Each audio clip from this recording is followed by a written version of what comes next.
একটা স্বামী যদি বিদেশে কাজে যায়, বউয়েরা কি বলে জানো? যে সে কিভাবে আসবে। তারা একটা কথাই বলে, আমার জন্যে একটা হার নিয়ে আসবে, একটা বালা নিয়ে আসবে।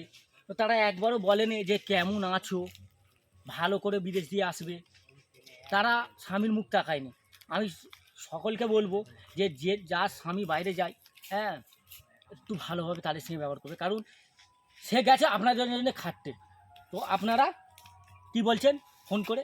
যে বেটা বলেছে গাড়ি আনতে, মেয়ে বলেছে খেলনা আনতে, তাকে এটা বলো যে বাবা কেমন আছো, কি তুমি কেমন আছো, ভালো করে ঘরে আসবে।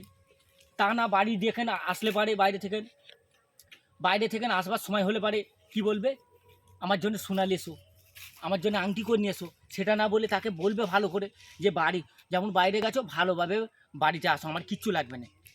এটাই হলো ভালোবাসা। ভালোবাসা কাউকে দিতে গেলে এইভাবে ভালোবাসা দিতে হয়। খালি তাদের জিনিস পাবার আশা করলে হয় না। সে কেরাম আছে তার দিয়ে সেরকম খোঁজ নিতে হয়। হয়তো সে তো কষ্টের মধ্যেও আছে, হয়তো সে বিদেশে গেছে, হয়তো তার কাজকাম হয়নি, বাড়িতে চলে আসতেছে, তার জন্য তুমি বলছো এই নিয়ে আসবে ওই নিয়ে আসবে, সে তো মনে আঘাত পেতে পারে, সে কোথা পাবে? ভিডিওটা যদি ভালো লাগে অবশ্যই লাইক শেয়ার কমেন্ট করবেন।